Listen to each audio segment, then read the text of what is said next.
3. The Third Age. Chapter 5. The Battles of the Fords of Isen. This chapter is all about the two battles that come right before the Battle of the Hornburg, aka the Battle of Helm's Deep.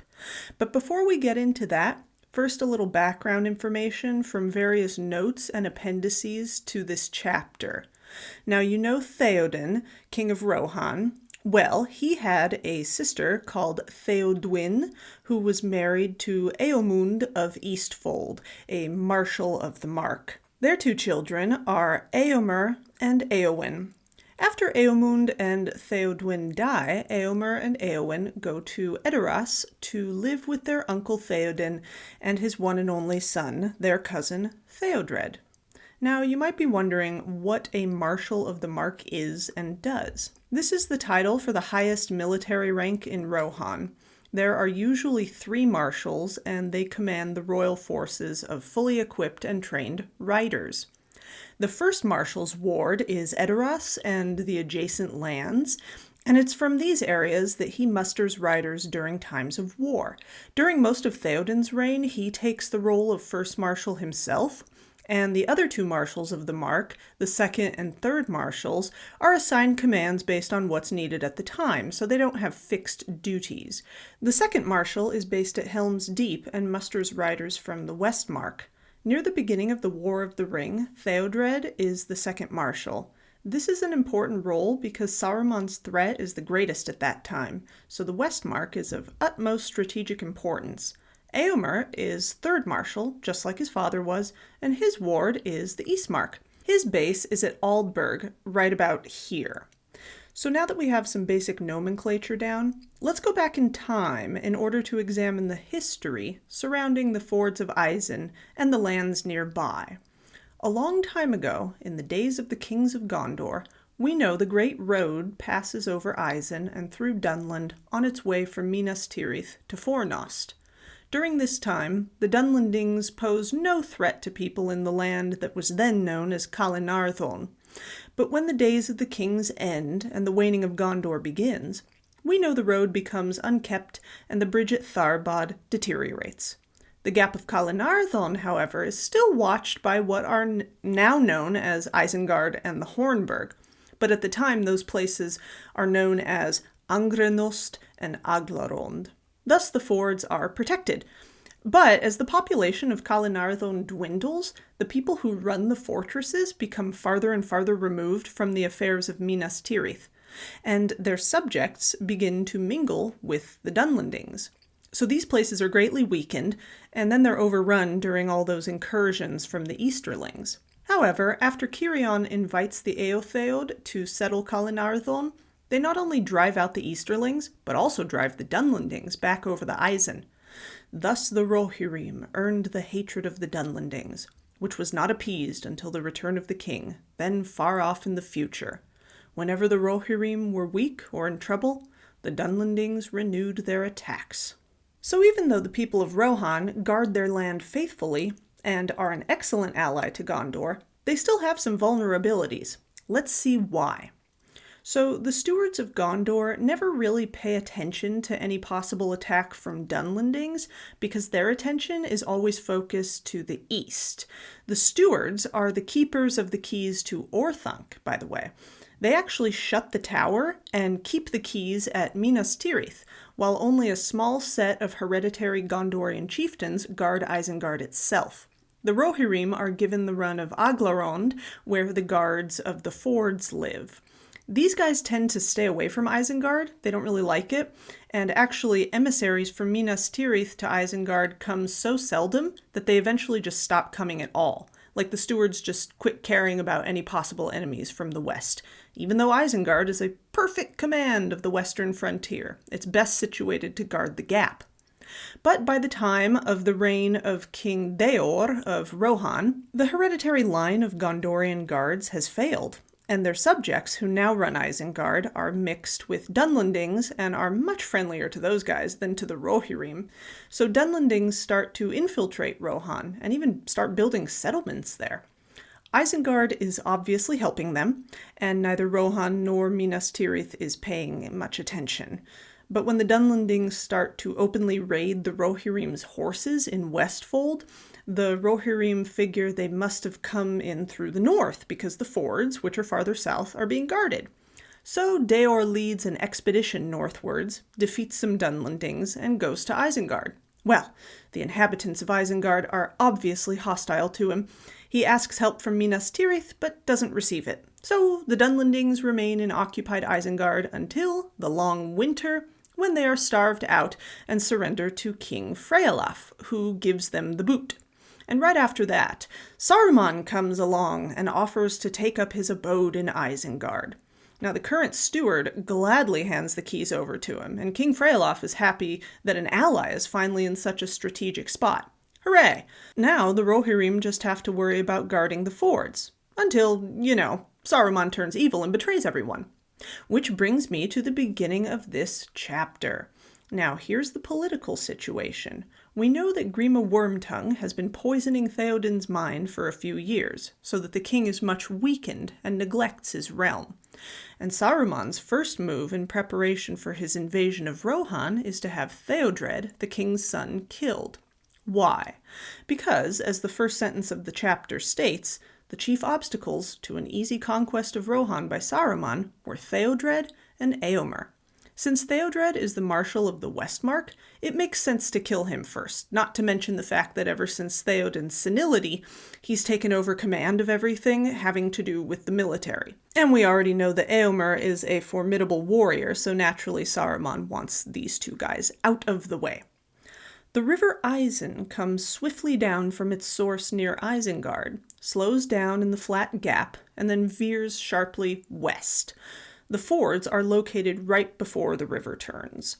The fords, of course, are shallow and stony, and a large eyot, or river island, is in the middle. These fords are the only place where the river can be easily crossed by large forces, anywhere south of Isengard. And Saruman has the geographical advantage. He can send his troops down either side of the river to attack the fords from both east and west. So even if Theodred were to pursue Saruman's forces west, if he's overwhelmed, then he would just be retreating into more of Saruman's forces on the eastern side. Saruman's attack comes sooner than expected, and according to Theodred's scouts, the enemy should only be coming down the western side? But Theodred is not totally unprepared, having manned the east and west approaches of the fords with men on foot. He then leaves 3 companies of riders on the east side, and he goes west along with his main force, 8 companies of riders and a company of archers. But Saruman's forces are already on the move when Theodred sets out, and when both sides finally engage, Saruman's proves to be formidable, and Theodred is almost surrounded. However, the companies heading up his rear come and get him out of there. But he's really dismayed when he looks out to the east and sees Saruman's forces coming down on that side as well. Oh no! So he and his men retreat, although they need to beat back their pursuers as they go. And by the time they get to the fords, the day is already waning. Theodred gives a guy called Grimbold command of the west bank with 50 dismounted riders. He himself mans the eyot with his company dismounted, and he sends the rest of the mounted riders and all the other horses back across the fords. But just as they've finished organizing all of this, Saruman's host from the eastern side attacks with unexpected speed. This group is smaller than the one from the west side, but they're more dangerous because they've got Dunlendish horsemen, Orcish wolf riders, which horses are terrified of, and Uruk-hai. Oh no! So this fierce bunch smashes through the eastern garrison of Rohirrim and scatters them, while the riders who have just been sent over are caught in the melee and chased up the Isen by Uruks. Now that the enemy has taken the eastern side of the fords, a company of heavily armed Orcmen descends upon the eyot from both sides. At this same time, Grimbold and his men on the west side of the fords are attacked by Saruman's forces from that same side. Grimbold hears Theodred yelling, "To me, Eorlingas!" So he and whichever men are nearby run to the eyot, hacking their way through to get to Theodred. But they're too late. Theodred is hewn down by a great big orc man. They kill that guy, of course, and they themselves would be killed too if not for the arrival of Helm. Helm comes from Edoras with 4 companies in response to an earlier summons that Theodred sent. And by the time he and his men get there, it's almost dark out. But they charge right into the east side where they take the Isengarders by surprise. Most of the latter flee northwards, pursued by riders, and Helm takes some of his men straight to the Eyot. They kill all the orc men who are still there, and it's then that Helm sees Grimbold guarding Theodred's body. To their surprise, Theodred is actually still breathing, but he only lives long enough to say, "Let me die here, to keep the fords till Éomer comes," and then he dies. And it's now nighttime, and at the sound of this loud, ugly horn, the enemy all fade away into the darkness. So the Rohirrim still hold the fords, but obviously with heavy losses. So this was the first battle of the fords of Isen. So now that Theodred is dead, Erkenbrand, the Lord of Deeping Combe, takes up command as Marshal of the Westmark at his base in the Hornburg. He sends messengers to Theoden to give him the news of Theodred's demise, as well as the suggestion that Éomer be sent for at once with all the men he can gather and come to the west. But of course, it's only after Gandalf arrives at Edoras that any action is taken. Why? Because Grima has been trying to delay things as long as possible. But after Grima is defeated, the reinforcements from Éomer finally arrive, and along with the king, they eventually set out west towards the fords and Saruman. Erkenbrand himself doesn't immediately go out to any battlefield because he doesn't know how many men he can muster so quickly, and he doesn't know the extent of Theodred's losses. Also, he figures that Saruman won't try a full-on invasion while the fortress at Helm's Deep is well-manned and well-stored. So he's occupied for 3 days in preparation. He gives command of the field to Grimbold in the meantime. So now we have Grimbold and Helm in command of musters of the Westmark and of Edoras, but they disagree on how they should deal with the fords. Helm believes they shouldn't bother with guarding the fords because Saruman can just come down the east side of the river anyway. So he says they should put the men in a defensive line on the east side north of the fords, and when Saruman engages with them, have riders swoop in and push the enemy into the river. But Grimbold is unwilling to abandon the fords altogether because he says that they have no idea how large Saruman's forces really are. So if Saruman knows what their defense is going to look like, he'll just send great forces over the unguarded fords and attack them from behind anyway. So what they end up doing is this. Grimbold sends most of his foot soldiers to guard the western side of the fords, while he and the rest of his men, along with some of Theoden's cavalry, remain on the east side. And Helm takes his men to the place of defense that he originally proposed. But of course, Saruman's strength is too great, and things go poorly. This is the start of the second battle of the fords of Isen. Saruman begins his attack with a small force down the road from Isengard on the west side, and even though the western defenses of Rohirrim stubbornly resist, they're outnumbered. A troop of Uruks manages to break through over the fords, and they begin to cross.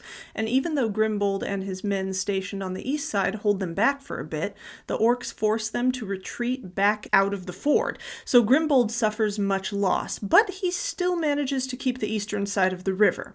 Helm eventually moves down near Grimbold's camp, and messages have already been sent to Erkenbrand and Theoden asking for reinforcements.